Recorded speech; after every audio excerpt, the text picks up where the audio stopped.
I want us to talk about the handshake jitters, but before we do that, Fanya Mambo, as you make your point, aside from the issue of cost of living, which you disagree with the fact that it's not front and center of those talks, but hearing this Office of the Prime CS, Office of Leader of Opposition, is the country making steps forward? Is it making progress as far as this process is concerned?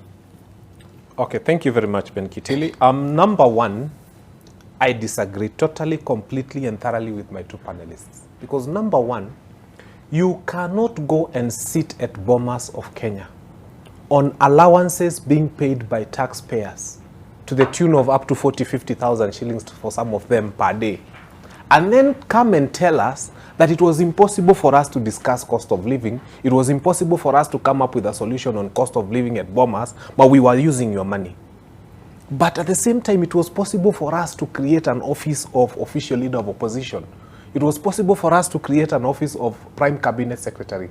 What does the creation of those offices entail? It entails them discussing how they are going to allocate resources from the treasury, from our resources, so that we have a prime cabinet secretary now funded by our money.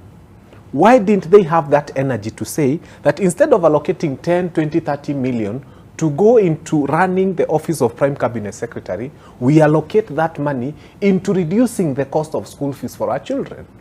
Running the office of prime cabinet secretary in this country is such an expensive affair. If you calculate it for 1 year, it would educate very many children in this country.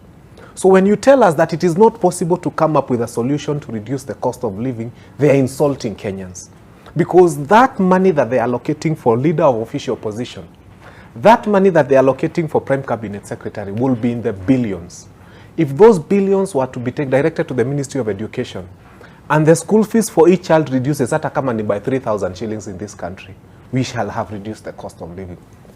So we as Kenyans will not buy that nonsense that it is possible for men and women to sit at Bomas on our taxes and then tell us that they were not able to fathom of an idea that would reduce the cost of living for ordinary mwananchi. They are insulting us and they are taking us for a bad ride, and we shall not allow ourselves to go through that direction. If they have the energy to conceptualize how they would raid into the public coffers and allocate money for other people, but they cannot conceptualize how they would raid into the same coffers to allocate money for the poor person, this is an insult to us. Secondly, they are saying that they did not have an idea on reducing cost of. I made a proposal, a very good proposal that trended at Bomas, and said, let us set a cap in the constitution that government cannot take more than 30% of your income in direct taxation. So that whatever they do, your 70% is sacred and nobody can touch it. They can do whatever they can do with 29.9%. That is a constitutional provision that they would have created the same way they are creating these other positions.